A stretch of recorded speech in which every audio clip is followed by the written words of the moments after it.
to basically countermand that. Like you're basically trying to fix something after the fact, and I mean it's been done. There's a certain amount of damage that you won't be able to reverse. So what's better, having a system in your computer that once a virus is found, that it gets rid of it, or can identify the virus beforehand and allow it to not do any damage in the first place? Both systems are fine and good, but I think you'd want more of the latter than the former.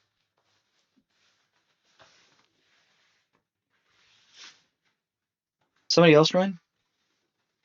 Yeah, Ashke had joined just now. Oh, okay. He just hasn't said anything. Hello, Michael Park. Hello, Eric. Hello. Hey,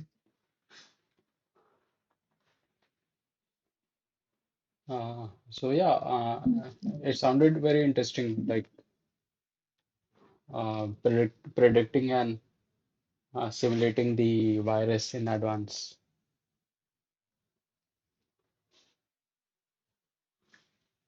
Yeah, I mean, if you can basically get a handle on the virus before it ever does any damage, you're going to go a lot further in having a secure system. You know, obviously the point of taking the virus and solving it after the fact is more complex. So if you have a situation where it continues to the viruses continue to infect your system, you can basically overload the process. You basically have a defunct system after a while.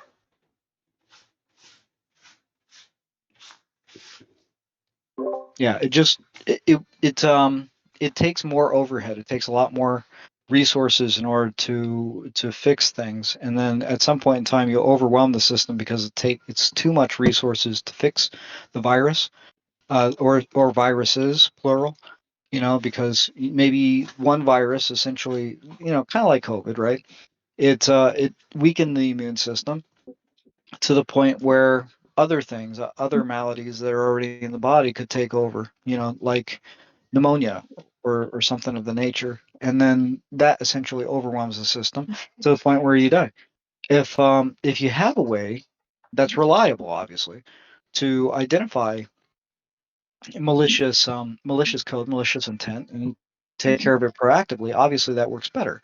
You know, the only problem is in our system, we have governments that are heavily influenced, and that's the virus in our overarching system, creating and allowing other companies to create the vaccines that are supposed to essentially do what I just described for our immune system. It's not. It's kind of like an inception thing, oh, and I'll it be didn't right back. exactly go as well as it could have. Talking about this systems approach, uh, I was wondering what if Jack Fresco was alive, how would he deal with the Russians language problem, language team? Uh, so, any thoughts on that? On a language team, If Jack Fresco was alive, how would he have dealt with the Russian speaking team controversies? hmm, how would he have allocated what resources to a language team? I don't know. I mean, it depends on how much he understands about things. He may not necessarily have the best reference, of how to change a language for it to be more referent. He had an idea. He was saying like it takes more effort to stop with consonants. So maybe using vowels would be better. The only problem is like and this is what I found whenever I looked really deep into it was that without consonants, to more clearly define it. It would be harder, for instance, for machine learning to be able to differentiate. Of course, that's not to say certain consonants don't make that even more challenging, just simply because of their close relationship as far as a phenotype. But um, you know, the other problem is like the smaller pool of guttural sounds would wouldn't make for a very good way of writing. For instance, it would be expanded.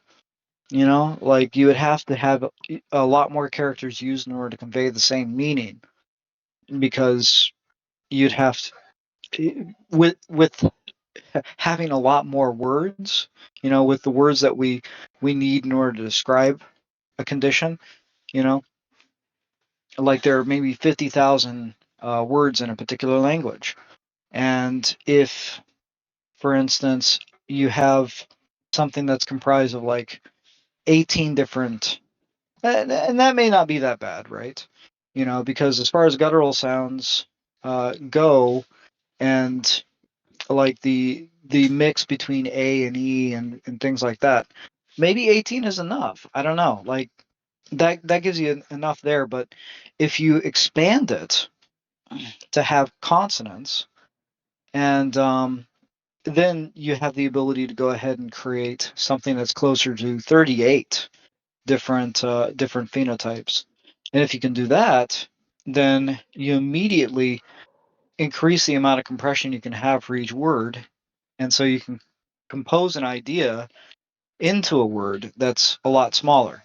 You know, and if you have that variability in it, I figured you could actually start to put meaning in each individual letter and all that. So that way, there's something in the actual letter itself that conveys a certain amount of meaning, and then the context of which it's used and the order that it's used in can actually help you to derive, you know, hold on.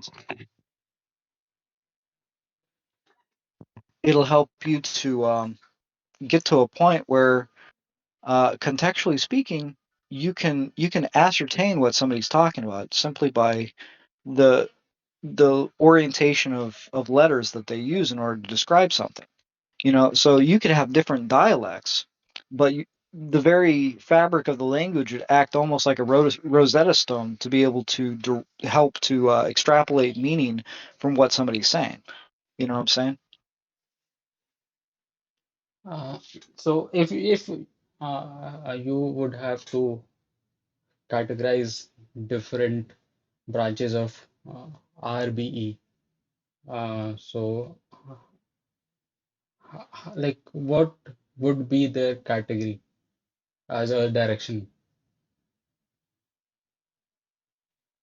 Uh, let's see. Well, it's hard to say without actually having any RBEs to essentially be able to categorize with. We don't have any example of an RBE city, existing in society today. So it's very hard to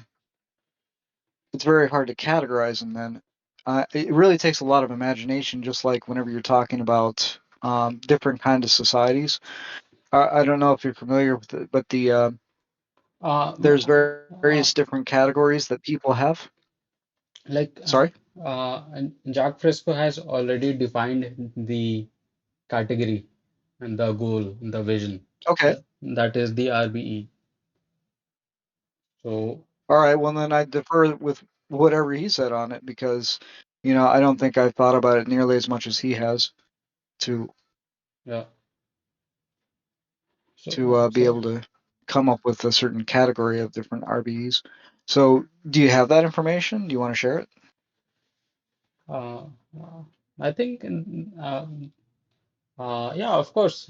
You must have read my article on uh, when when RB meets Taoism wisdom. The article, Yeah, would you that's right. like us to read that again? I don't think I need to, but if Eric wants to read it, that's fine.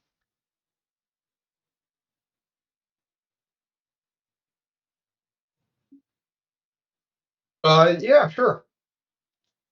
Okay.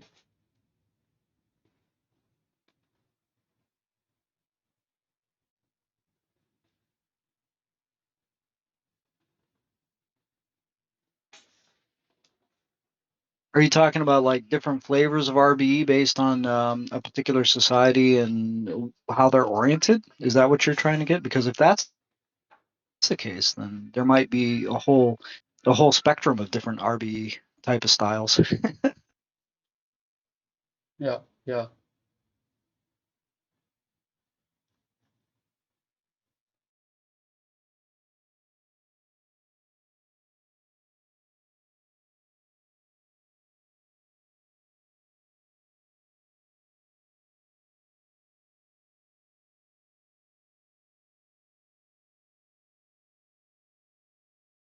The integration of sustainability principles within the framework of a resource-based economy, RBE, offers a holistic and forward-thinking approach to addressing the complex challenges facing our global society.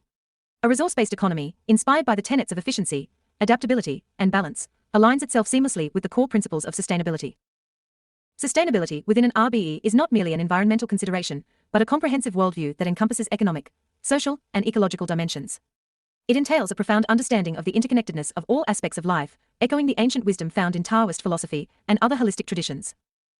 At its core, a sustainable resource-based economy embraces 1. Harmony with nature, recognizing the inherent interconnectedness between human activities and the natural world, and designing economic systems that operate in harmony with the Earth's ecological cycles. 2. Efficiency and non-waste, Wu Wei embracing the Taoist concept of Wu Wei, a sustainable RBE minimizes waste, optimizes resource use, and promotes efficiency in all economic processes, fostering a balanced and naturally flowing system. 3. Adaptability and resilience, drawing inspiration from the Taoist principle of change, a sustainable RBE remains adaptable and resilient in the face of evolving challenges, acknowledging that adaptability is key to long-term sustainability. 4. Social equity and well-being, prioritizing social justice, equitable resource distribution, and the well-being of all individuals, fostering a society where economic success is measured not only by material wealth, but by the quality of life for everyone. 5. Transparency and responsibility, promoting transparency in decision-making processes, holding individuals and organizations accountable for their actions, and instilling a sense of responsibility toward the stewardship of resources and the overall health of the planet. A resource-based economy, when grounded in these sustainability principles, has the potential to usher in a new era of conscious living and responsible resource management. It encourages a shift from unsustainable consumption patterns to a more balanced, mindful, and interconnected way of life. By embracing these principles, societies can forge a path towards a future where ecological integrity, social justice, and economic prosperity coexist in harmonious equilibrium. Ultimately, the journey towards sustainability within a resource-based economy is a collective endeavor, inviting individuals, communities, and nations to work together in fostering a resilient and thriving planet for generations to come. Using the principles of the Tao Te Ching to guide the development of a sustainable and resource-based economy. 1. Harmony with nature. Tao The Taoist philosophy emphasizes living in harmony with the natural order. In a resource-based economy, this could translate into sustainable practices that respect ecological balance, prioritize renewable resources, and minimize environmental impact. Align economic activities with the cyclical patterns of nature, promoting a more balanced and sustainable use of resources. 2. Wu Wei non-action incorporate the concept of Wu Wei, which is often translated as effortless action. In the context of a resource-based economy, this could mean designing systems that work efficiently without unnecessary waste or depletion. It encourages a balanced approach where systems and processes naturally flow and adapt to changing circumstances. 3. Simplicity and sustainability. Taoist philosophy advocates simplicity and avoiding excess. Apply this principle to the design of economic systems, encouraging minimalism, reducing unnecessary consumption, and promoting sustainable practices. Emphasize quality over quantity to ensure that resources are used thoughtfully and sustainably. 4. Yin and yang. Balance. Integrate the idea of yin and yang, the balance of opposites, into the economic model. Strive for balance in resource distribution, ensuring that all members of society have access to basic needs while also respecting ecological limits. Avoid extremes that can lead to imbalance and instability. 5. Holistic and interconnected approach. Taoism underscores the interconnectedness of all things. Apply this principle to a resource-based economy by considering the holistic impact of economic decisions. Recognize the interdependence of social, economic, and environmental factors, and design policies that address the entire system rather than isolated components. 6. Naturalness. Encourage a return to natural and sustainable practices. This could involve promoting organic farming, renewable energy sources, and eco-friendly technologies. Align economic activities with the natural rhythms of production and consumption to reduce stress on the environment. 7. Cultivate humility. Taoist philosophy encourages humility and a modest approach to life. In the context of a resource-based economy, this could mean recognizing the limits of human knowledge and power, and approaching resource management with a sense of humility and respect for the intricate balance of the natural world. Remember that the Tao Te Ching is a philosophical and spiritual text, and its principles can be interpreted in various ways. Integrating these principles into the design of a resource-based economy requires careful consideration and adaptation to practical realities. It's about fostering a mindset that values sustainability, balance, and harmony with the natural world in the pursuit of economic well-being. 8. Community and collaboration. Taoism emphasizes the interconnectedness of individuals within a community. Apply this principle to a resource-based economy by promoting collaborative efforts and community-based solutions. Encourage local initiatives that align with the sustainable use of resources and foster a sense of shared responsibility for the well-being of the community and the environment. 9. Cyclical and renewable systems. Reflect the cyclical nature of the Tao in the design of economic systems. Explore circular economy models that prioritize recycling, reuse, and regeneration of resources. This approach minimizes waste and contributes to a more sustainable and closed-loop system. 10. Adaptability and flexibility. Embrace the concept of change and adaptability inherent in the Tao. Design economic systems that can adapt to changing conditions, technological advancements, and evolving societal needs. Avoid rigid structures that may lead to inefficiency or resistance to necessary changes for sustainability. 11. Education and awareness. Taoism values knowledge and wisdom. In the context of a resource-based economy, prioritize education and awareness programs that emphasize the interconnectedness of economic, social, and environmental systems. Foster a sense of responsibility and mindfulness in individuals and communities regarding their impact on the world. 12. Decentralized decision-making. Reflect the Taoist idea of decentralization in decision-making processes. Distribute decision-making power to local communities and individuals, allowing for a more nuanced and context-specific approach to resource management. This decentralization can promote a more sustainable and responsive economic system. 13. Quality of life over quantity. Taoism advocates for a focus on the quality of life rather than the quantity of material possessions. In a resource-based economy, prioritize measures of well-being, happiness, and fulfillment over purely economic indicators. Strive to create conditions that support a balanced and fulfilling life for all members of society. 14. Appreciation of the present moment. The Taoist philosophy encourages being present and mindful. Apply this principle to economic activities by promoting mindfulness in consumption, production, and resource management. Encourage a shift away from excessive focus on future gains or past losses, fostering a more sustainable and mindful approach to economic decisions. Integrating these Taoist principles into the foundation of a resource-based economy involves a holistic and thoughtful approach. It requires a blend of philosophical insight and practical application to create systems that prioritize sustainability, balance, and harmony with the natural world. Keep in mind that the adaptation of these principles will vary depending on cultural, social, and economic contexts. 15. Embrace diversity and pluralism. Taoism acknowledges the diversity of life and encourages acceptance of differences. In a resource-based economy, promote diversity in economic approaches, technologies, and lifestyles that are in harmony with sustainable practices. Recognize the value of different perspectives and ideas in finding innovative solutions to complex challenges. 16. Foster self-reliance and interdependence. Taoist philosophy suggests finding balance between self-reliance and interdependence. In a resource-based economy, encourage self-sufficiency at the individual and community levels, balanced with a recognition of the benefits of collaboration and mutual support. This can lead to resilient and interconnected economic systems. 17. Holistic health and well-being. Extend the concept of health beyond the individual to include the health of the environment and society. Prioritize policies that promote the well-being of both people and the planet. Consider the interconnectedness of environmental, social, and economic factors in creating a comprehensive approach to health and well-being. 18. Ethical decision-making. Integrate ethical considerations into economic decision-making. Align economic practices with moral and ethical values, emphasizing responsibility and stewardship over profit alone. This may involve promoting fair trade, ethical business practices, and policies that prioritize the common good. 19. Openness to change and evolution. Taoism recognizes the inevitability of change and encourages adaptation. Design economic systems that are open to evolving based on new information, technological advancements, and changing societal needs. Foster a culture that embraces change as an opportunity for growth and improvement. 20. Spirit of contemplation and reflection. Encourage individuals and communities to engage in contemplation and reflection. Create spaces for dialogue and introspection about the impact of economic decisions on individuals, communities, and the environment. This reflective approach can lead to more mindful and sustainable choices. 21. Promote sustainable innovation. Support and incentivize innovation that aligns with sustainable principles. Encourage research and development in technologies and practices that contribute to environmental conservation, resource efficiency, and the overall well-being of society. 22. Transparency and accountability. Taoism emphasizes honesty and integrity. Apply these principles to economic systems by promoting transparency in decision-making processes, resource allocation, and environmental impact assessments. Hold individuals and organizations accountable for their actions to ensure responsible and sustainable practices. 23. mindful consumption, encourage a shift from mindless consumerism to mindful consumption. Promote awareness of the environmental and social impacts of products and services. Educate individuals about making informed and sustainable choices in their consumption patterns. 24. Cultivate a sense of gratitude. Taoism encourages gratitude for the interconnected web of life. Foster a culture of gratitude for the resources provided by the earth and the efforts of those who contribute to the well-being of society. This sense of appreciation can lead to more responsible and sustainable attitudes towards resources. 25. Wisdom in resource management. Embrace the Taoist emphasis on wisdom in resource management. Encourage decision-makers to consider long-term consequences and broader implications when developing policies related to resource allocation, energy use, and environmental conservation. Wisdom involves a deep understanding of the interconnectedness of systems and the ability to make decisions that promote sustainability. 26. Promote holistic education. Integrate Taoist principles into educational systems to cultivate a holistic understanding of the world. Include teachings on sustainability, ecological awareness, and ethical responsibility in the curriculum. Foster an appreciation for the natural world and the importance of living in harmony with it. 27. Interconnected economics and spirituality. Explore the connection between economics and spirituality. Recognize that economic activities are not separate from the spiritual or ethical aspects of life. Integrate spiritual values into economic decision-making, promoting a sense of purpose and interconnectedness in the pursuit of sustainability.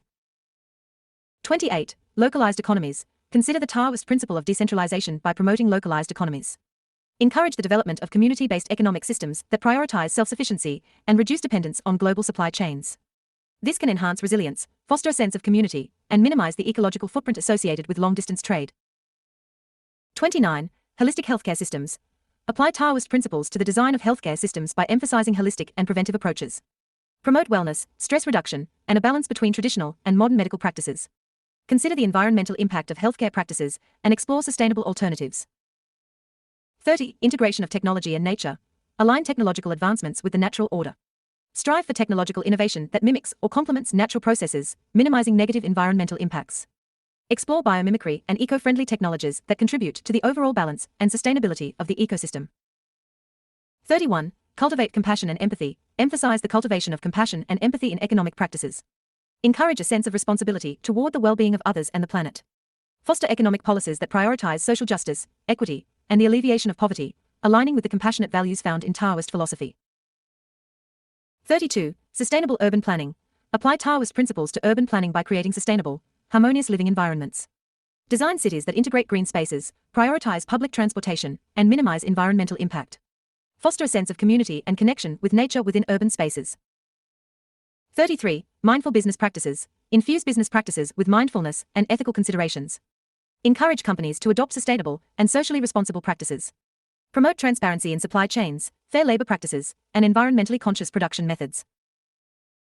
34. Flexible work structures. Explore flexible work structures that align with Taoist principles of adaptability. Embrace remote work options, flexible hours, and alternative work arrangements that prioritize work-life balance and reduce the environmental impact associated with commuting. 35. Stewardship mentality. Foster a stewardship mentality toward the earth and its resources. Encourage individuals and societies to see themselves as stewards of the planet, responsible for ensuring the well-being of future generations. Promote a sense of duty to protect and preserve the natural environment. In conclusion, the concept of sustainability within a resource-based economy, RBE, is intricately woven with the principles of balance, harmony, and efficiency, mirroring the ideals found in Taoist philosophy. An RBE envisions an economic system that prioritizes the responsible use of resources, minimizes waste, and emphasizes the well-being of both humanity and the environment. It represents a departure from traditional models that often prioritize growth without sufficient regard for ecological limits or social equity.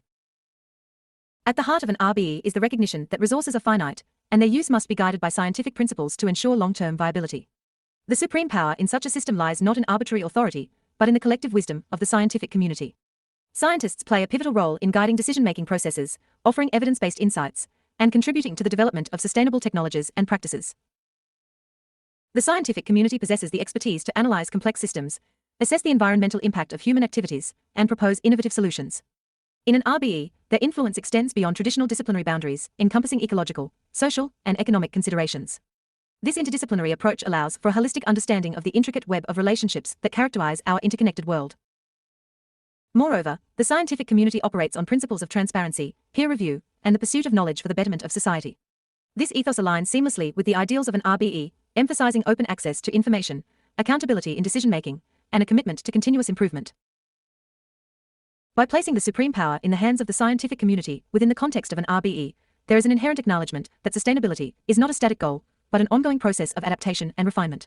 The collaboration between scientific expertise and the principles of a resource-based economy fosters a dynamic and resilient framework, one that is capable of addressing the evolving challenges posed by climate change, resource depletion, and social inequality. In essence, the marriage of an RBE with the supreme power of the scientific community represents a promising pathway toward a more sustainable and harmonious future. It emphasizes the need for evidence-based decision-making, ethical considerations, and a profound understanding of the delicate balance between human activities and the natural world. In embracing this vision, societies can aspire to cultivate a way of life that respects the Taoist principles of balance, simplicity, and a harmonious coexistence with the earth. Taoism.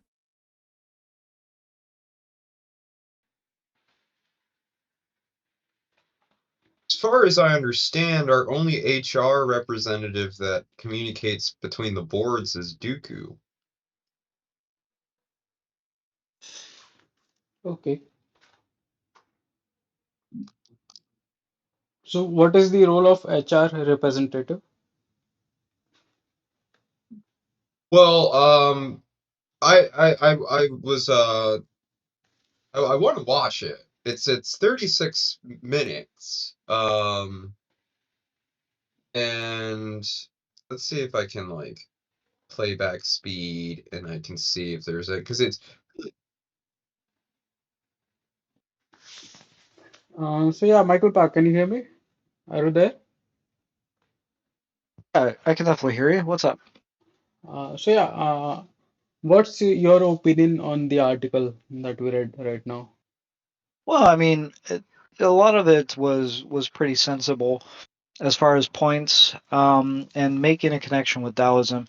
I mean, Taoism is a fairly pragmatic sort of way of looking at life. Some people take it to a certain extent as calling it or acting on it as a religion, but I don't necessarily view it as such. It's not a bad article. There are some times where I wonder if, because I don't know enough maybe about Taoism to be able to say for certain, if it's taken a little bit deliberately and maybe coming up with some high, hallucinations on the connections between Taoism and these concepts of RBE. But that's just my only criticism that I took to you about it earlier. Okay, so we needed to bridge the difference, the controversies that is happening between TVP and the Russian speaking team. So I was thinking that if we can establish this as a goal for RBE, then uh, yeah, it would help. Yeah. Any comments on that?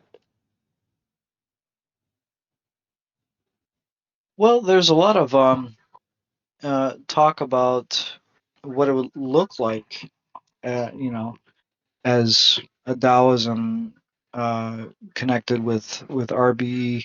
Like it doesn't exactly go directly into how to function. For instance, it talks about the ideals of it, but it doesn't lay an exact path. So laying down a positive path, a framework, something for decision making is probably the most important and crucial thing for any organization, honestly. Yeah, that's true. So once we have an idea as far as the how decisions are reined in, um, based on the logic and a clear path toward it, a lot of businesses do this by creating a mission statement. They basically state what they're trying to aim for, you know, and everything kind of distills into that mission statement. Um, it may even be like a statement that says what you're not going to do. Like Google for a long time had a particular phrase or statement that they kind of got tried to guide by, which was do no evil. Of course, how are you going to define evil, for instance? That may be a little bit fuzzy, and of course, that leaves room for interpretation and conflict and people essentially having troubles coming to terms with that and what that means. But that again is something at least they have the guide by to say, if we start going into this particular path that everybody recognizes as evil, then we're going to reel back our activity to try to correct it and start going a different direction to maybe not be so evil, right? There is a term in spirituality and that is called duality. There is good and bad both, and this ambiguity, this open to interpretation thing, that cannot be scientifically verified. That can never be scientifically verified. Uh, we can only speculate, like of course this article. So yeah, I'd like to share that short article on this. What I'm saying. What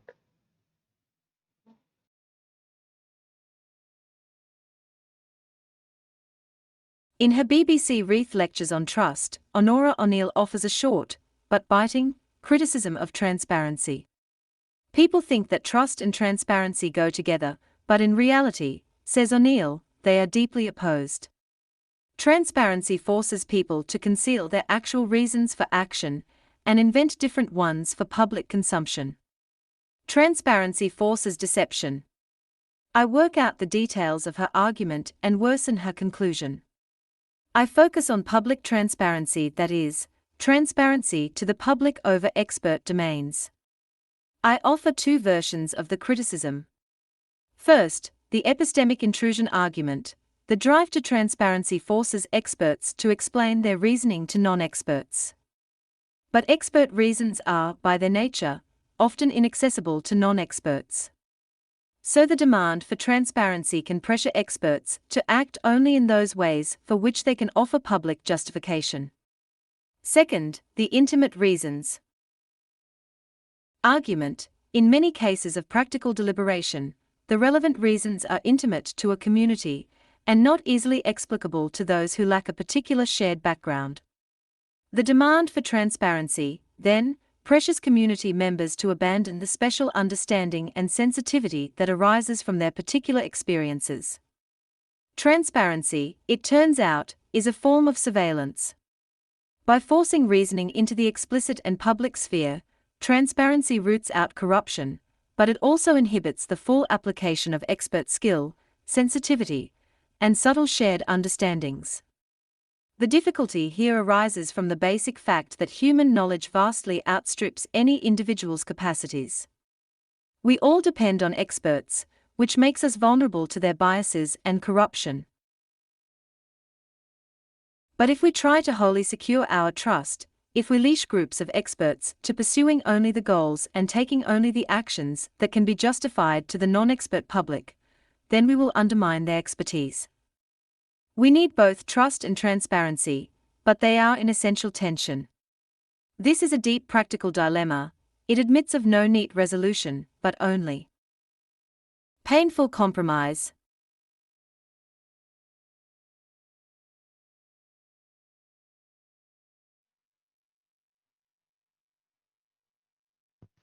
Okay, so with regards to people's expertise, whenever it comes to looking at the transparency, there is an opportunity for people who aren't an expert on a particular field to learn. And whenever providing the information in a transparent fashion, it would be a great opportunity to actually provide a method for people to learn about that, as opposed to trying to interject and create the tension that she's talking about. That's ideally the case, but there's a lot of people who just they get really upset about something that doesn't seem right to them from their standpoint, and they go off on their own tangent and say, "Oh, hey, I'm going to go ahead and stop that. I'm going to get in the way of that because I don't agree with it as a layperson who doesn't understand that." And you see that happening a lot actually on the internet. For instance, there's a lot of people who are like um, saying that they don't trust electric vehicles because they're going to control their ability to drive. Like they fear that there's going to be control systems that are just basically going to disable their car, not realizing, of course, that these control systems actually exist and have existed in gas-powered cars, and it may even be in their own car, but they don't understand it. So therefore, they're just basically lashing out on something particular based on the fact that it's within uh, their local understanding of the environment. I do not like this particular inhibition on my behavior to drive, and so I'm basically lashing out at that and choosing a particular vector because they've only had the information as it is associated with that one particular thing. So they don't have enough information about it to be able to know um, what I said, that it can exist in other vehicles that aren't electric. And B, that it can be bypassed, but they don't have enough information to know how to bypass such a situation. Um, and maybe it's been engineered in some cases that it's very difficult to bypass, or it's very cleverly designed so that if you try to bypass it, as somebody who doesn't know how to get into the system, have reject the code and do all the essential things that an expert would know how to do, a mechanical expert, for instance, who actually deals with that type of vehicle and is trained to do that and has the right tools directly from the company, then you're not going to be able to get that particular job done. So yeah, that wouldn't create distrust, but the conditions around that actually happening is not what people think it is. They're just making assumptions, you know? Hey, could we I think it's really important that we do share this video that I sent you, Ashke. I think that would clear up a lot of confusion about the process and see where the organization is trying to aim towards, because I think it was released about 2 3 years ago, um and I think it should be open because Yeah, I think I it's did it's try it's it. very, I was able to play it. Yeah. yeah. I'm gonna watch it and then I'll come back with you guys as well. I'm gonna take the time to watch it, and Okay. it's about 40 minutes, so I'll be back in a few minutes. Okay. Okay. Mm, so, Michael Park, I have this question. The article we read just now on Taoism, can we establish that as a guideline, as a constitution, as a goal for RBE? I don't I don't think it has the right verbiage to be a constitution. It's not concise enough. It's not Okay, as a goal, not as a action constitution, directed. but as a goal. Um, well, I mean, it might appeal to some people. I don't know that everybody's. Uh, I don't think everybody understands Taoism. You know, and so they may not necessarily be on board with it without that understanding the background. You know, so the the deep connection in this article, as far as establishing that connection with RBE and a pragmatic approach that's also expressed, may not necessarily be the best vector, but it's It's fine as far as like a general understanding as far as what we're hoping to accomplish. Sure. What would you say if TVP agreed this article as a goal for RBE?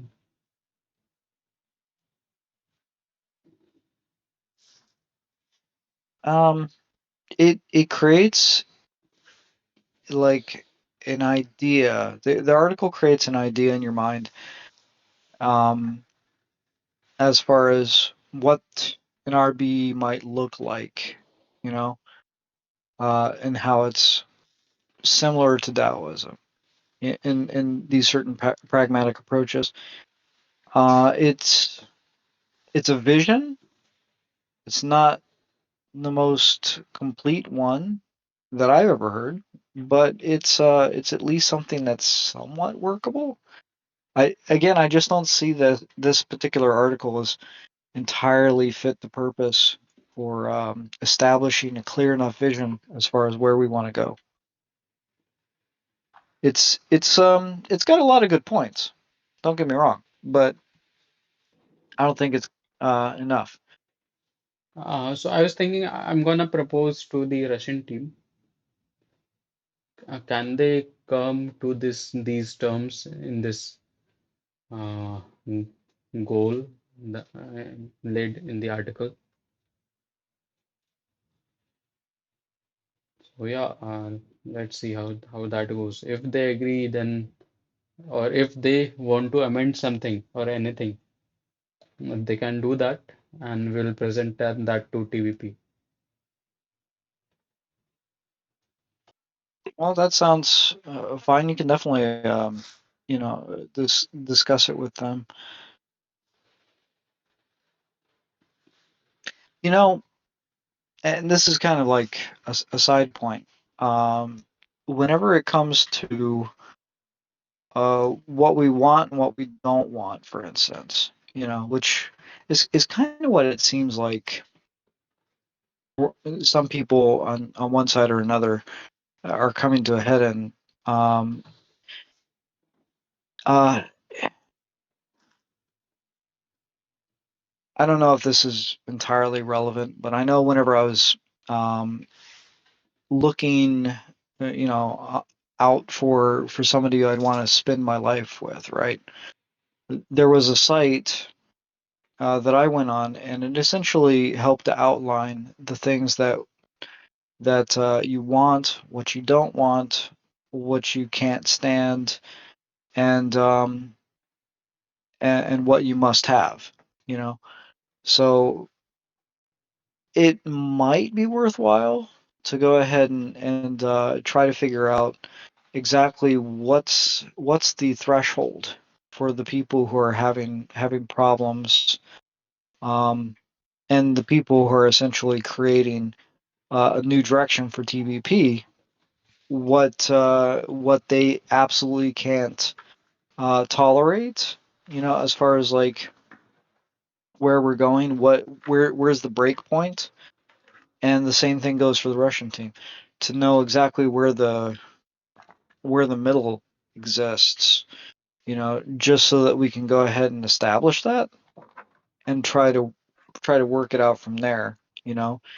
But I still put a high emphasis that the use of logic and reason, though I know it's hard to say that we actually reason whenever we're so emotionally heavy in some cases that it defies our own logic and reason.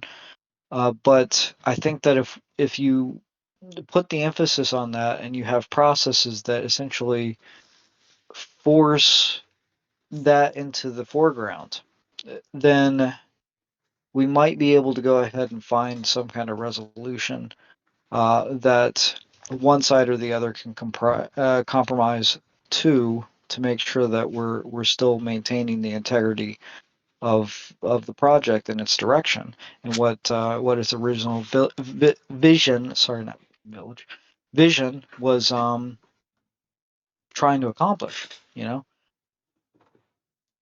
and that's really the biggest point of contention that this group of people from Russia are saying. It seems like our vision is lost within the board of TVP, and so to get that back in the focus, maybe we need to do some deep diving and dig into it, like to clarify what's the path of progress to get to where we all want to be, you know? Yeah. And if we can't do that, do we need to split up and try our own approaches and different methods in a different context, you know, like not necessarily directly affiliated with TVP? And talking about different methods, so this approach called multiple experiments, parallel experiments. Uh, so uh, this approach is mentioned on TVP website itself. So yeah, let's go and read that from the website. Sure.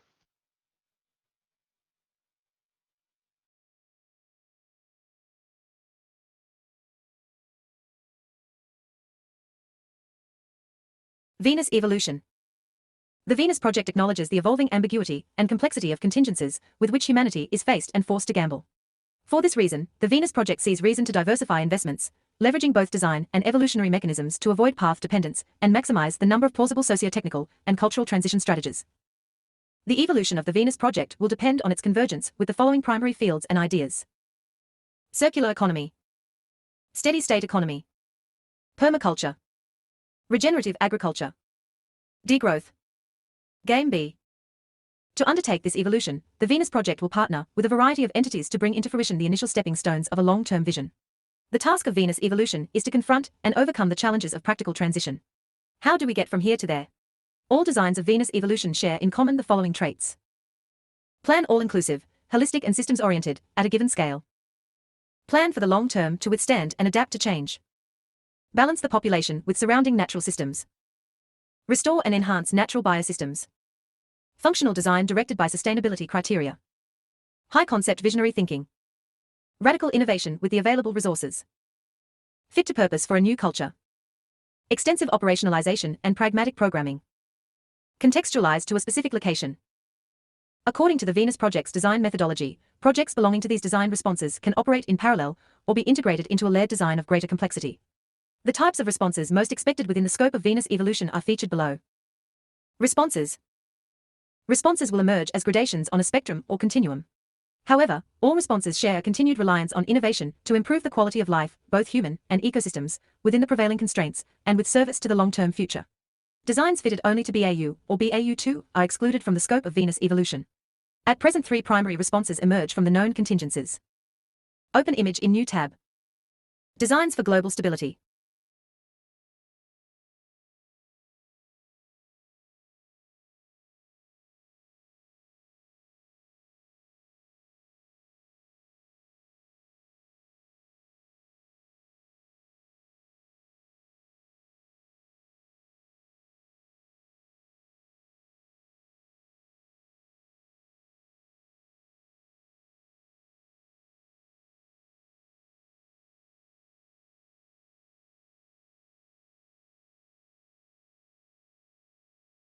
Consistent with Stabilized World, SW, Jake Fresco conceived a holistic solution called a global resource-based economy reliant on a high-quality energy outcome after a global energy, materials, and cultural transition. A comprehensive technology would be required to maximize the efficiency of all energy and material throughputs and load balance all resources toward a global optimum. Requisite to constraining overshoot entailed more than only better resource management.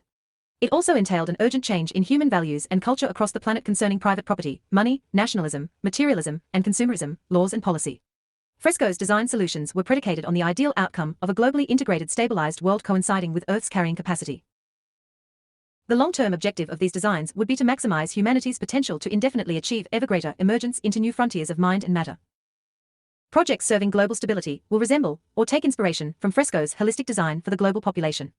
In the event that global resources triple or quadruple, and if humanity achieves sudden black swan breakthroughs in energy, materials, and computation technologies, along with sudden shifts in international agreements, or if all present data trends fundamentally underestimate global carrying capacity, then design responses aimed at global stability will prove appropriate and plausible.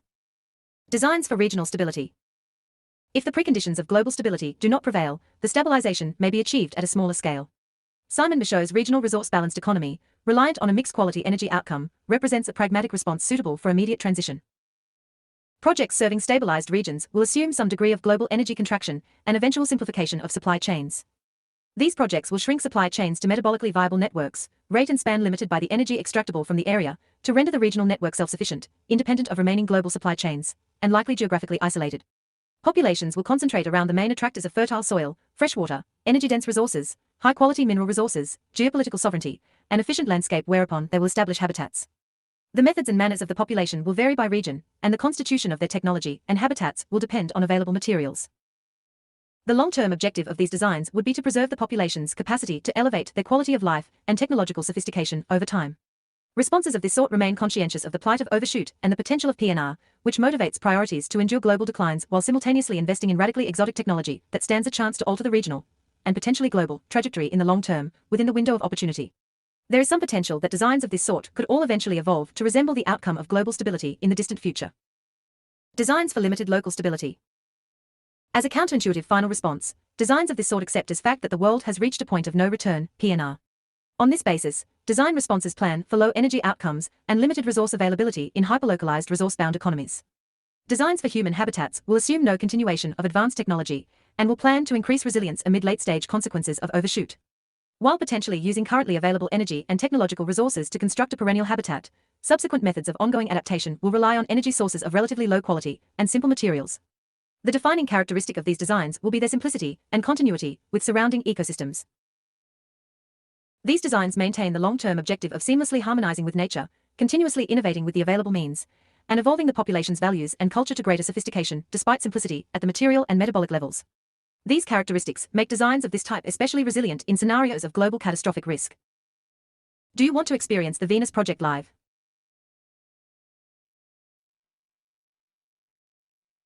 Here we can see three approach laid in the website, that is for local scalability, for regional scalability, and for global scalability.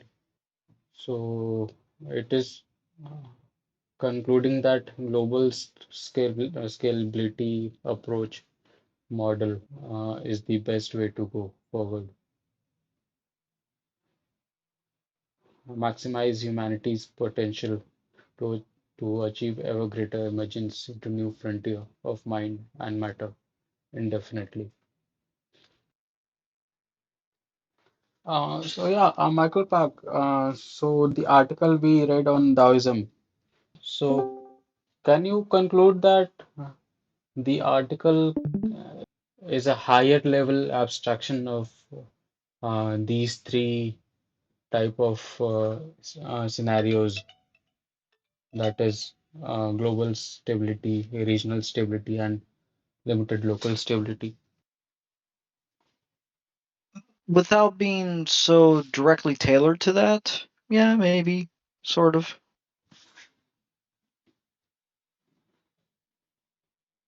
So if that can do that, so would you consider making that as a, of course, the goal of RBE? Well, I like to be very precise with my speech. So I don't think I could sign off on this article without a rewrite that makes the perspective very direct, and helps to provide greater clarity as far as what we're aiming to accomplish. If it doesn't do that, you'll probably never get a straight off sign off from me. It's because it just doesn't fit um, specifically to that purpose. It's kind of like you could you might be able to put a rhombus, uh, three-dimensional shape into a square hole by turning it on its side, but it wasn't necessarily made to go there. You know what I mean? So yeah, we have Eric back here. Hello, Eric. Yeah, I'm still listening to that video from about 2 years ago, and it's just going over the same issues of communication channel things. I'm not. It's I haven't finished it. There's still another uh 14 minutes left in it. Okay. And to summarize it, it would sound pretty similar to the discussions we've been having. I mean, we've been well, one thing I was curious about, do we still have a list of the regional coordinators that had the people that became regional coordinators? Do we still have that list? They took that off from the website, so personally, I don't think I have such list. I think I have it somewhere, but I just that would be a useful list to have to reach out to each of the folks that 'cause if we could get those folks onto this Discord meet every Sunday, I think we would have a larger um kind of direction to look at. So we'd have more members of the volunteer base. Yeah, I think what could end up happening is regional coordinators that have already gone through that course would be able to discuss exactly what they learned in those courses and relieve some of the burden off of Yeah, the board of directors to train more people in that area. yeah.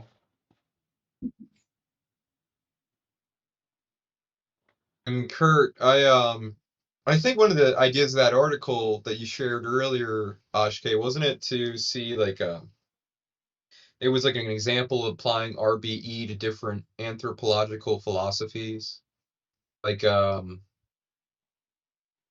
curious. Yeah, I mean, I haven't. If you want to talk more on this, we just read a new article, not really article, TVP website that talks in the realm of similar things. So let's read that again in a fast manner. So yeah.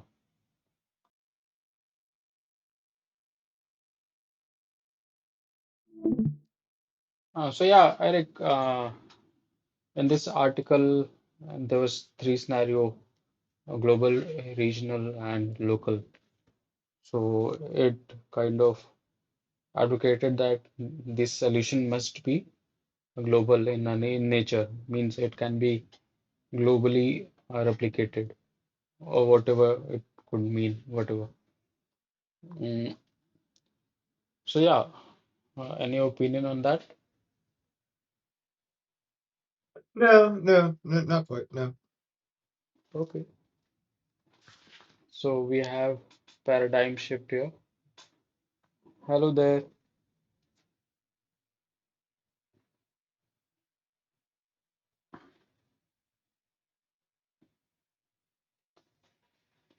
Okay, he's not available for voice right now. So yeah.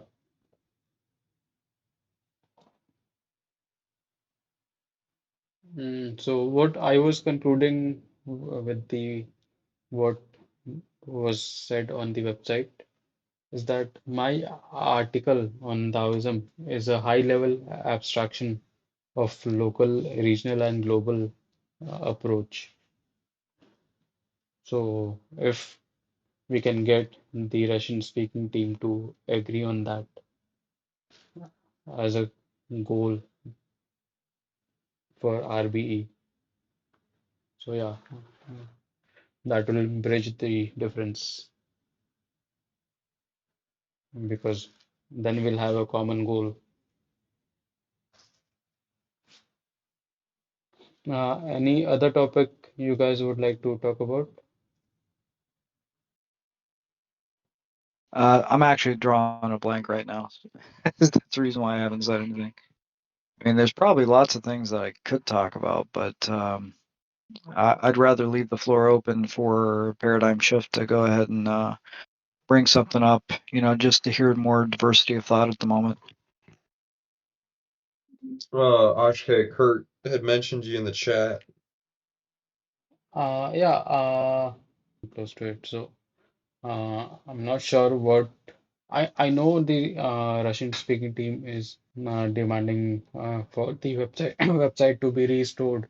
So yeah, on the other hand, we should have a approach of safe to fail multiple parallel experiments that the Russian speaking team wants to go in that direction and TVP wants to go in that direction and maybe other team wants to go in that direction.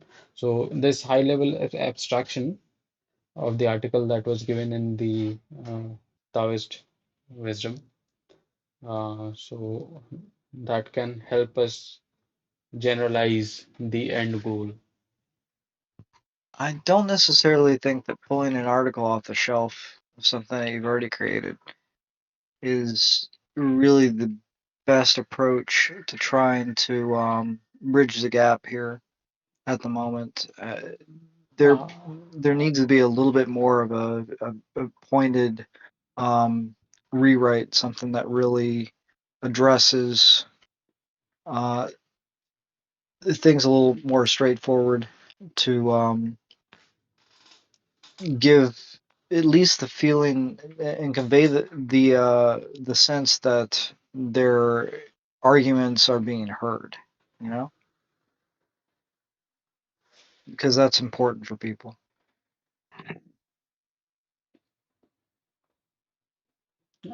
so yeah, we cannot have the transition without a community. So community building is crucial for the transition. So if TVP wants to maintain a community uh, support of the general public in a way that they can do for fundraising, so they have to maintain the community around them. Any people wants to come in, join, and support the vision, the goal. Uh, they should have the autonomy in the organization uh, to play their role in a way they want, but uh, in a more decentralized manner, and that is parallel experiments. Because we don't know how are we going to get there, how will are we going to get from here to there. So yeah, I have this new comment from Kurt. Uh, like he says, openness in the path and transition doesn't mean exploring magic and not communicating about it.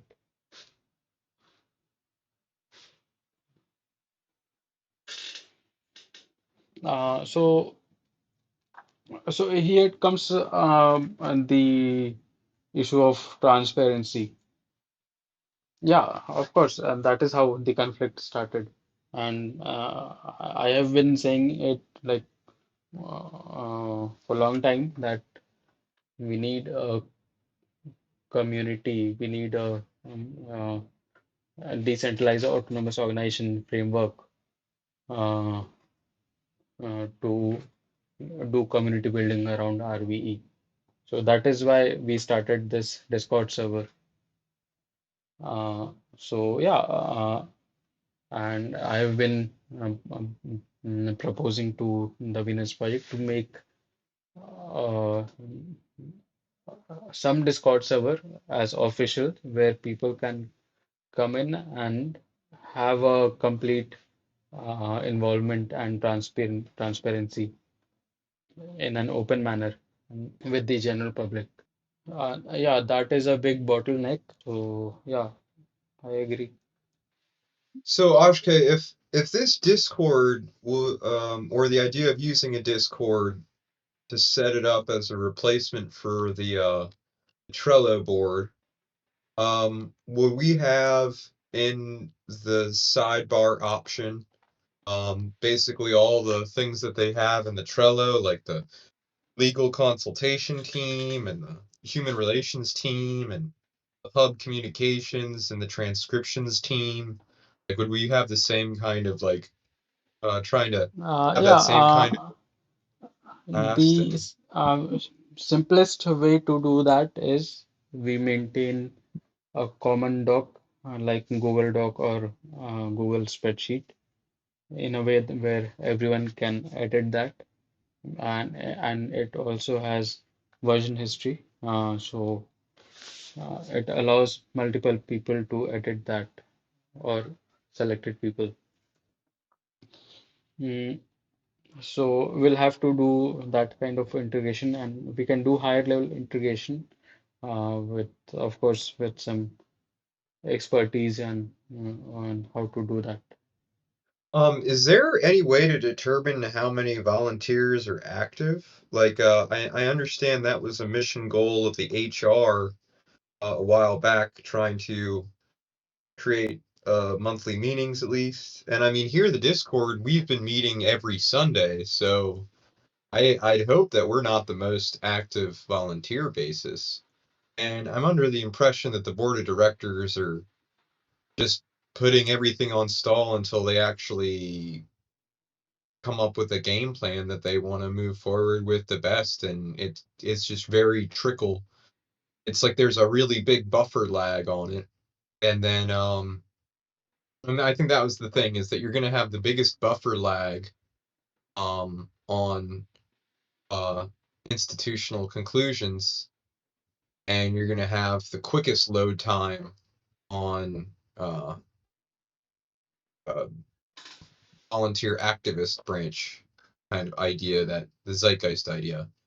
And one's more strategic and one's more action based. So I think there's a problem with timing that's involved with that. So for my impression, there needs to be. For my impression, there is a culture that's developing with TVP, but um, it's kind of exclusive. I don't like using the word, but it's like exclusive to people that are working right in the minutia of the aspects. Like the AEC team was put on hold. That might be because there has to be another process step that could take up to a year or two. So I haven't seen too much activity on the Trello board. I see most activity I see is in the social media, YouTube, Facebook, Instagram, or this Discord, but I don't really see too much action or any update in the Trello. So I don't know if people are just, things in their lives pop up and they can't offer any more time to volunteer or what have you. So Yeah, it comes down to community building. If uh, and this is the very beginning of this Discord server. It is the first year. Maybe in next 5 to 10 years, it can evolve into something. And we can see that TVP board of director are engaged in this Discord server. I'm under the impression that Keshamo and Dooku are some of our primary volunteers when it comes to HR. Yeah, that's the thing. As I think one of the issues with volunteer retention is they don't have enough HR folks to actually keep in coordination with the volunteers. Because like Kurt just mentioned in the chat, it was uh Actually, they did, and this is what community managers means, what regional coordinators were supposed to do, and they kind of and the regional coordinator were not as active in a way that they because there was no kind of supervision of what the regional coordinators are doing. No direction, no leadership.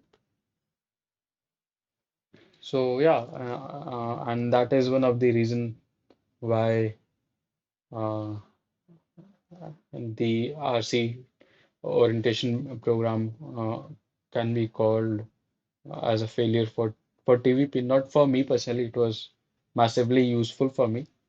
But yeah, and they shut down the TVP support team.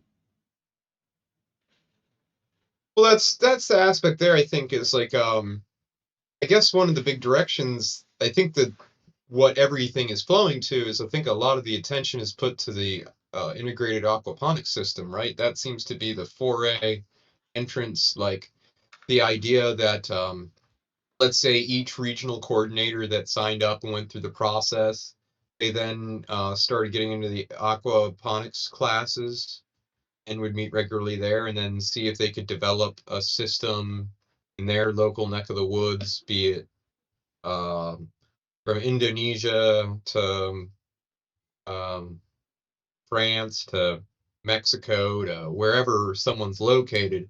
If they have a space where they live on a property where they can mimic and develop that system, or are we trying to develop a team of engineers that builds this system and goes to different places in the country that we can have these systems set up?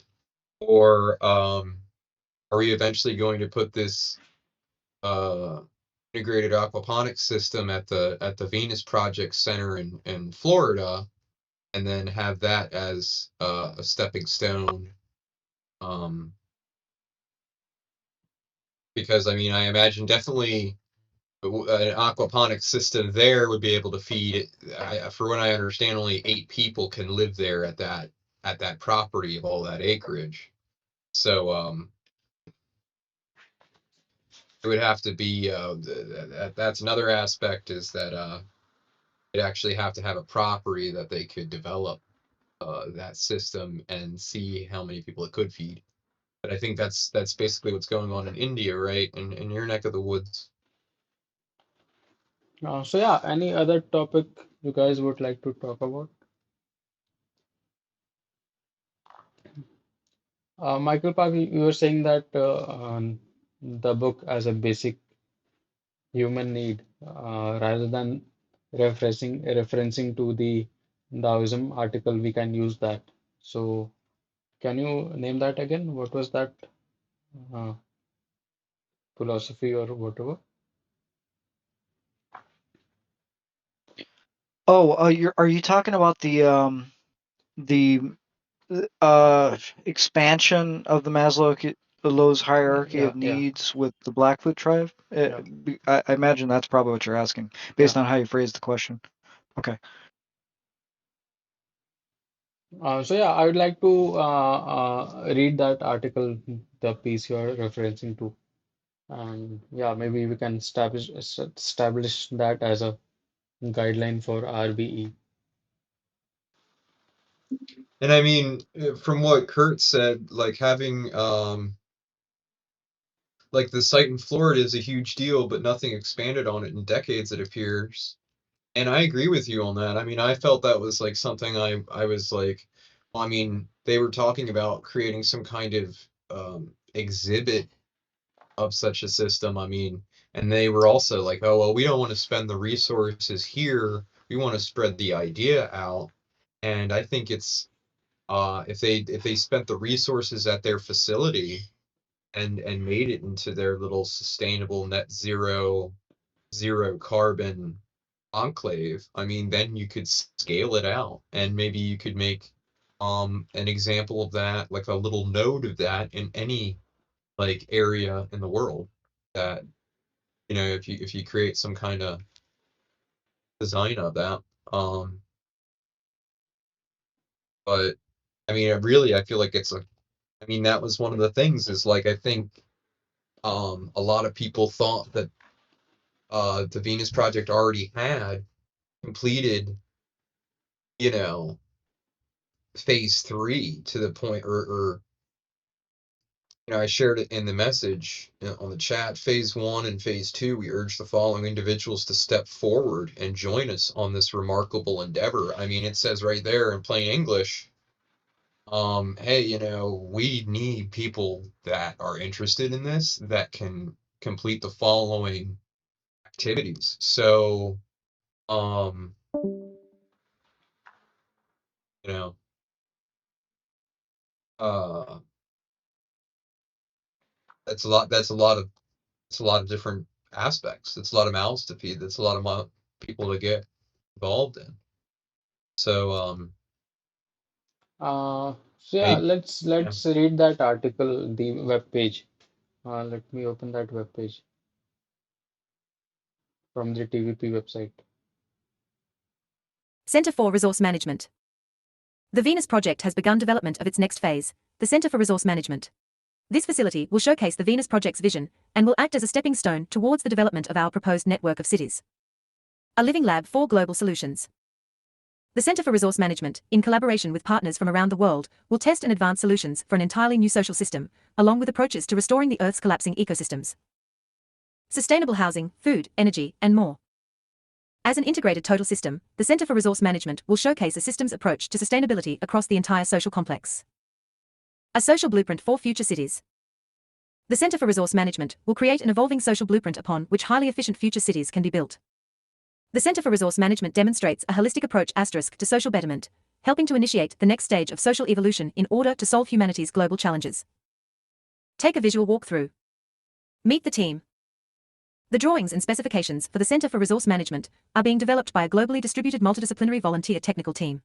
This organized group of architects, engineers, technicians and specialists are taking action using their unique skill sets to materialize the technical details required to see this project become a reality. Let's meet some of the team. Adam Buzane, D.EDDT. Project Manager.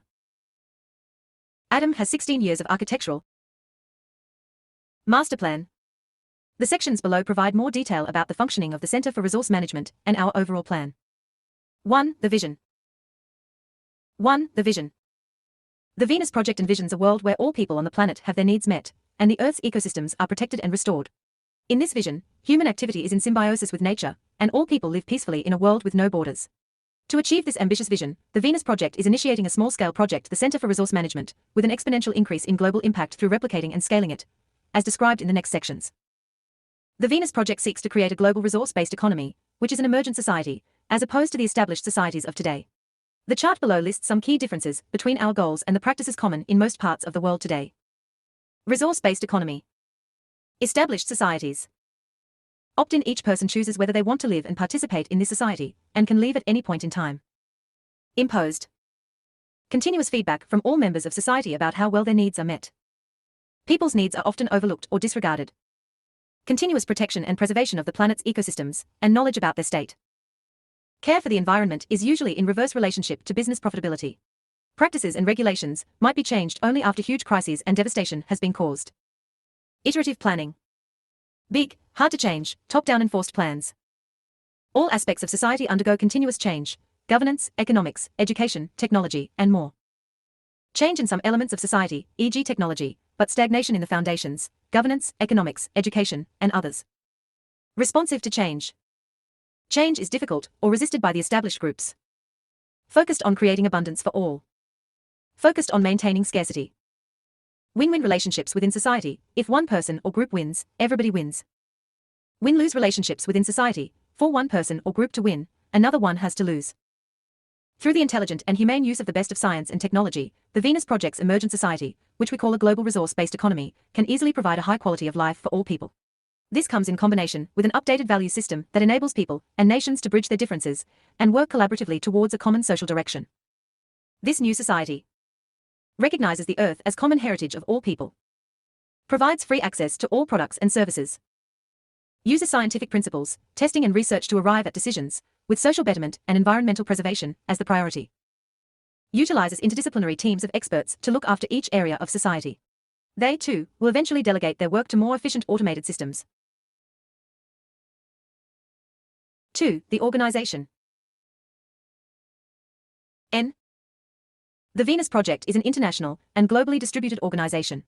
It operates a center in Venus, Florida, where in 1980 the founders purchased 21 acres and have since constructed 10 experimental structures. They developed the whole center over many years, funding it through their outside jobs, without any sponsors or going into debt. One of the purposes of this center is to show how technology and nature can coexist, and to help people see what a positive future for all could look like. View the video below for an overview.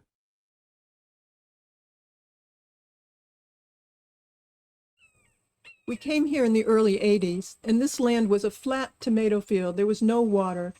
There were no palm trees. We planted hundreds of palm trees, and we made a little paradise here. We put up new buildings, waterways, lakes, flowers, fruit, vegetables, growing on the land. We laid out this land to show what the outskirts of Jacques cities may look like. We have a wide variety of animal life. We have alligators, deer, otters, raccoon. We have owls and many different birds. This is a migratory path for birds. And we have these dome structures. One of the students said, well, I don't know if I want to live in a dome. You're always in a dome. Your brain is in a dome now. It's the most efficient shape that evolution has evolved. A dome is strong. In a hurricane, you lose no shingles. It is fireproof. You have no termite sprays. Termites break their jaws chewing on a concrete dome. So you don't have all the problems that you have. Look, the environmentalists say, stop cutting down the forest, but 90% of them live in wooden houses. So if you stop cutting down the forest, let the forest be and use concrete. Look at the Sahara Desert, all the sand and silica you can use. We've got enough building material without touching nature. We can do all that, and we can do it fast in our time.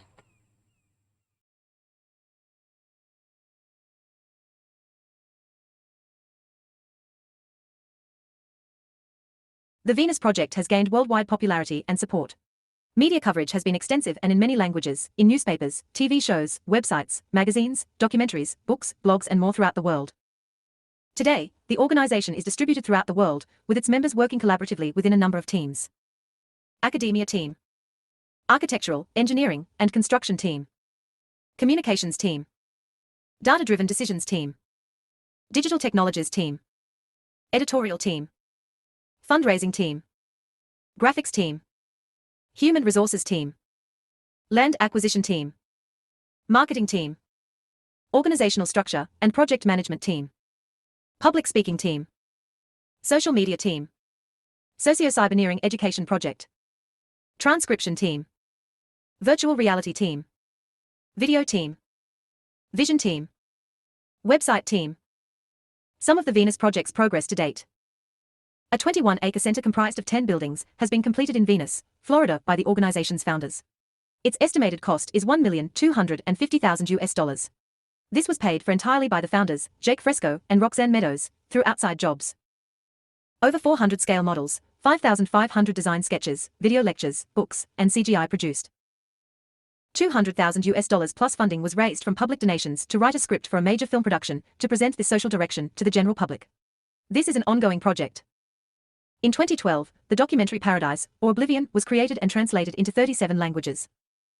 In 2016, $76,000 was raised from public donations to produce the documentary The Choice Is Ours, which presents this social direction. One of the co-founders of the organization, Jake Fresco, was awarded the Global Goals Award of Excellence and Leadership for Sustainable Cities and Communities by the United Nations Department of Economic and Social Affairs in 2016.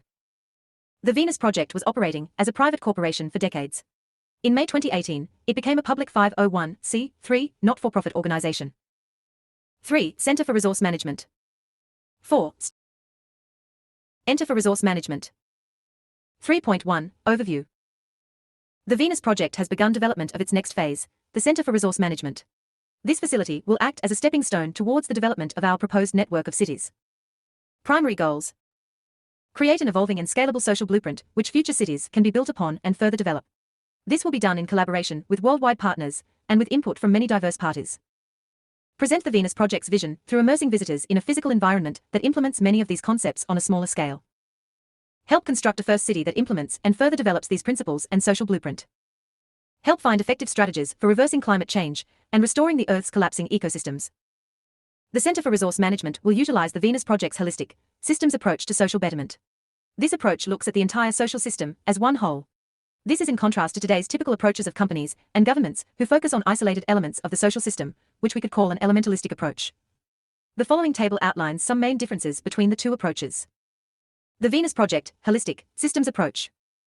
Elementalistic approach. Innovate at the level of the whole system. Innovate at the level of an element of the system, an isolated product or service. Measure success at the level of the whole system and the well-being of all its participants. Measure success at the level of the element, company or product or service, without regard to negative retroactions on the rest of the system and participants. As part of its systems approach, the Center for Resource Management will include food and agriculture, water management, renewable energy, housing, education, collective use and sharing of items, tourism, media production and outreach, and more, all in an integrated plan. One other highly innovative aspect, that is again a part of the larger social plan, is that all residents of the Center for Resource Management will have entirely free access to housing, food, energy, water, education, common items, and more. The location of each component and building in the site plan is likewise a part of the systems approach. The Center for Resource Management utilizes a circular arrangement, with all its components arranged in 5 rings. The systems approach makes it much easier to lay out the energy grid, the water piping, the landscape, and other elements of the urban plan. Another aspect is the use of many similar architectural components, which can be duplicated. This conserves energy and resources, which is important for enabling all people to have a higher standard of living.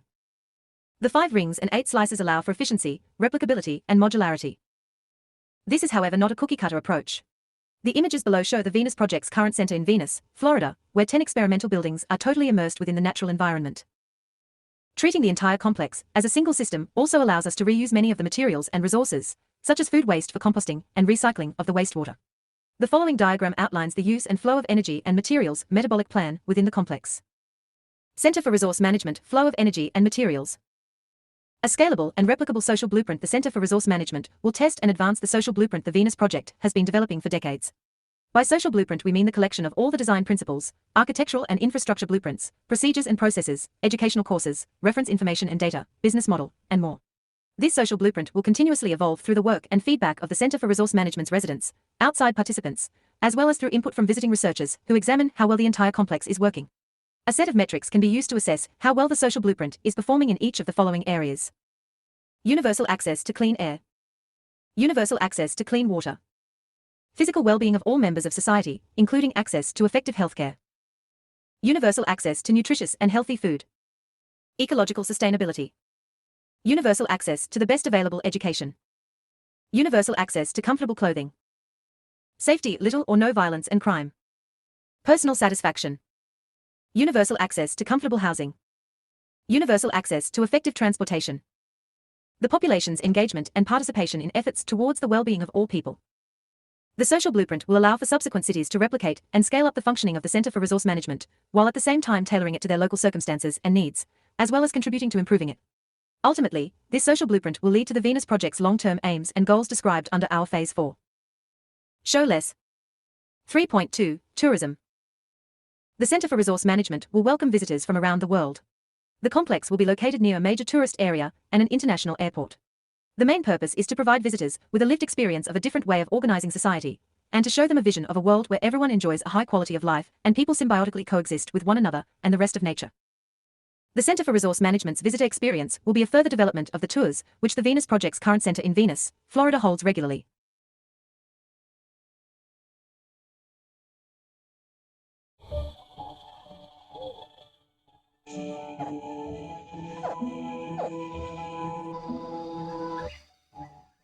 I'm from Ukraine. People from different countries come here just to see the project. I come from Egypt. We're from Nebraska, Argentina. Australia, Michigan. Wisconsin. North Texas, 800 miles. Here I am. I did it. Mexico. Canada. Lithuania. Switzerland, Lima, Peru. Valencia, Spain, Czech Republic, Fort Lauderdale, Florida. São Paulo, Brazil. We drove 23 hours, but it was 100% worth it. So thank you. So excited. Met so many great people here and got excited with the ideas. Who we are is a reflection of the environment around us. That was the key for me. Everything that you think about, you got from within your culture. Whatever value system you are given is to promote the culture that you're raised in.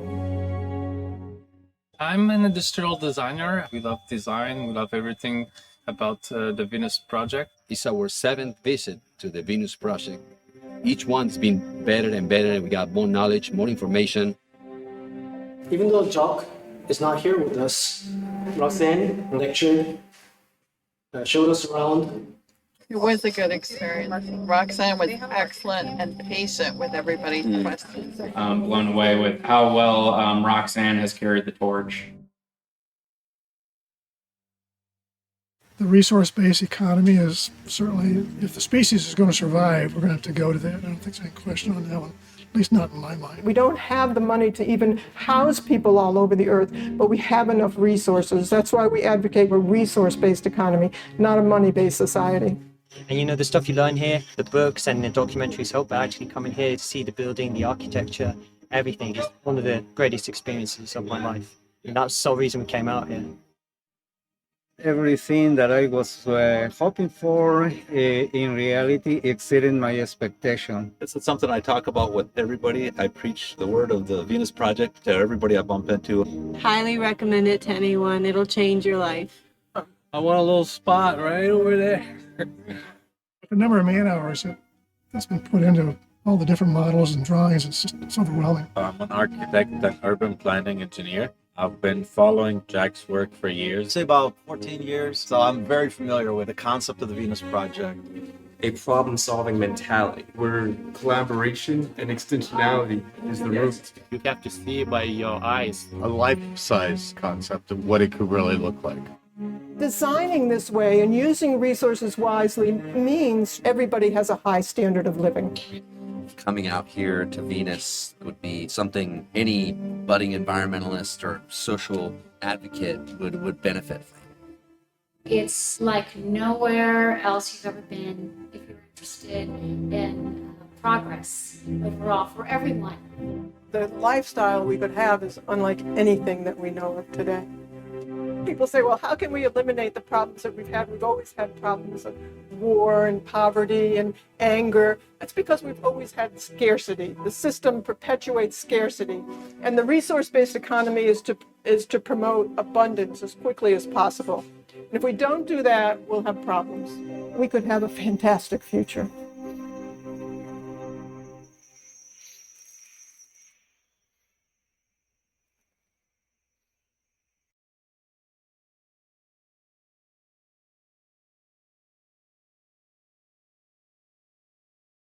Starting from the outer ring and moving toward the center of the circle, the visitor experience will begin with a pass-through of the agricultural belt, energy sector, and living premises. The visitors will see how the complex is growing food in clean and healthy ways, conserving and reusing water, utilizing efficient housing, generating clean energy, and how all the residents enjoy accessing the benefits of this at no cost. Reaching the central ring, the visitors enter the exhibition of the future. This unique facility is comprised of several buildings and walking paths between them.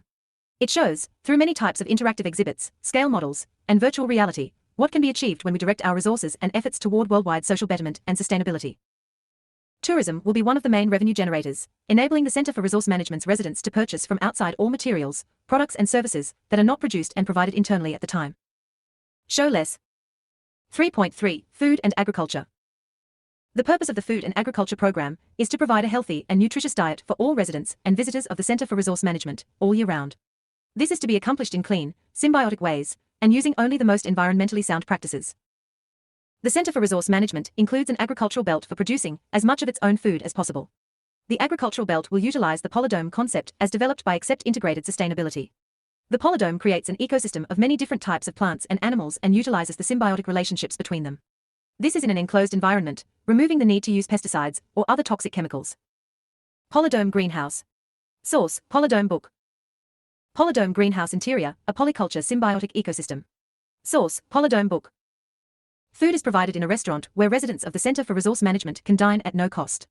The meal plans are prepared by nutritionists. Restaurant building in the Center for Resource Management. Excess agricultural produce will be sold to the local food market. The revenue from this will help accelerate the project's rate of development, and it will help bring more sustainably grown food to local food markets.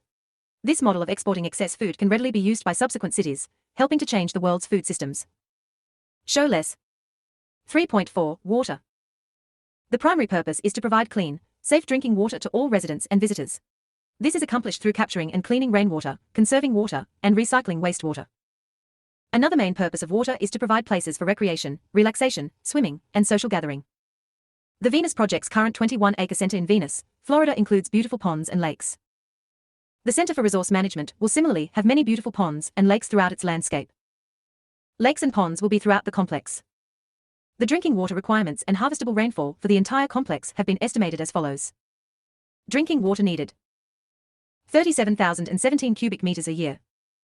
Harvestable rainwater: 130,704 cubic meters a year. Show less.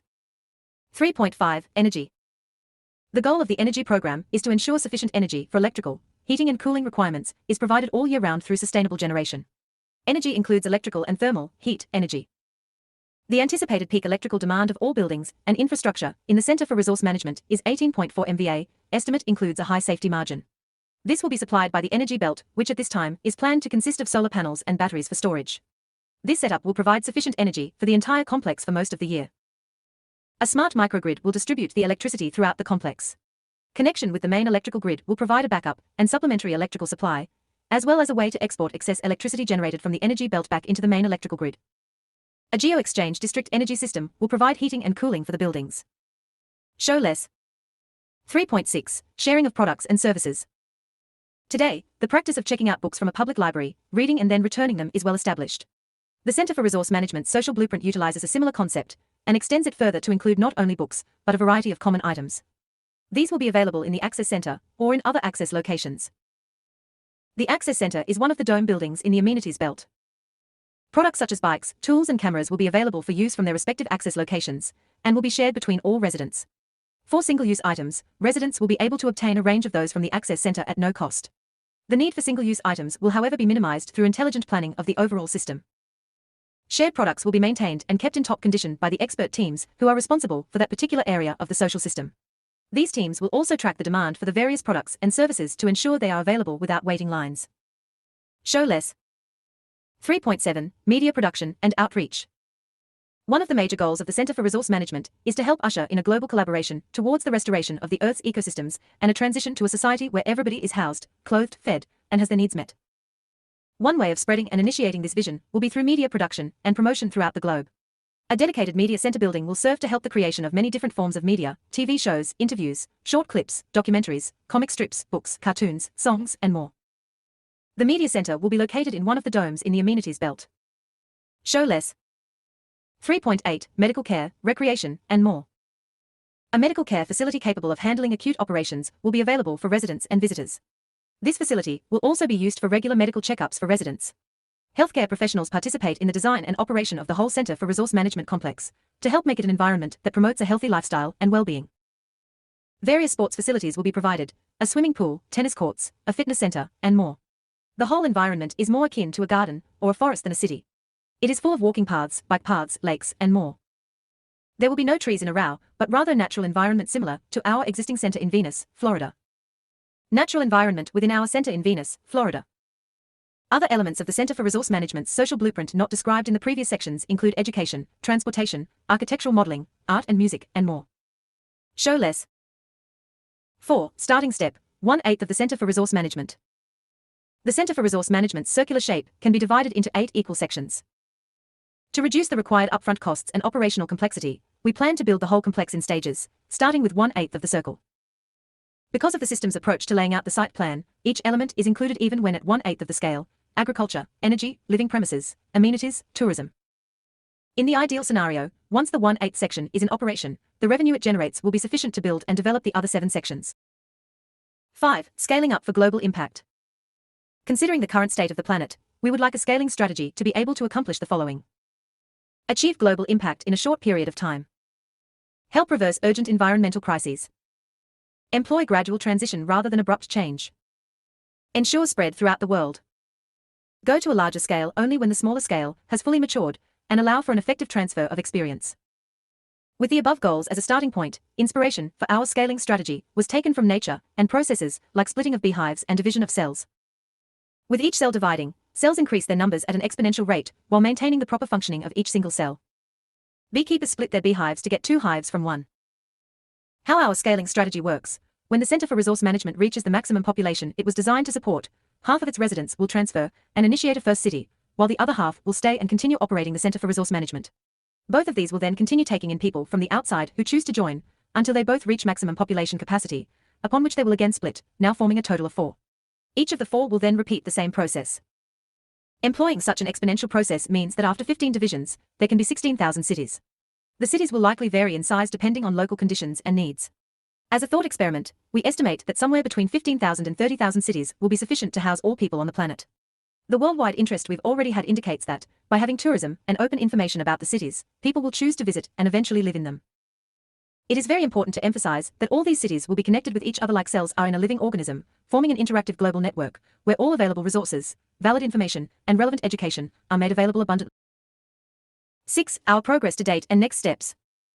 The below roadmap shows the progress we have made to date, last updated, July 16, 2019.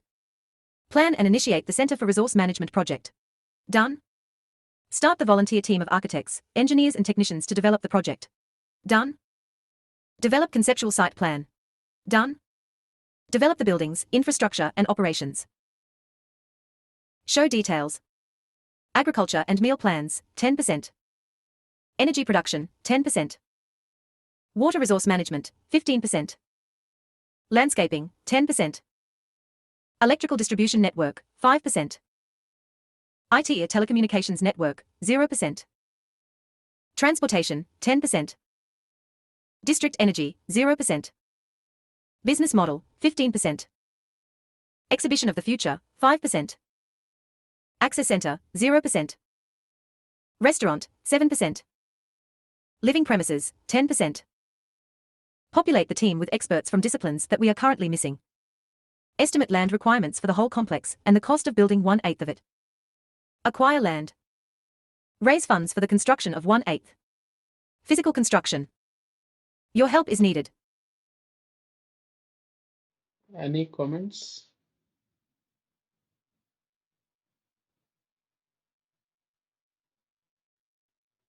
Well, I mean, it sounds pretty comprehensive, like the steps and everything they're talking about to get there. If it were a pitch deck, that makes sense and everything. Sorry. But if it were internal, you're talking to people who are involved in the project, there's a whole lot of question marks as far as like what takes place here, there, how do we progress? What's the next what's the step that we take um after we acquisition of land and all the other things. Like it kind of says it, but it doesn't give a very specific hold on. Anything else you guys would like to talk about? So yeah, let's sign off for today.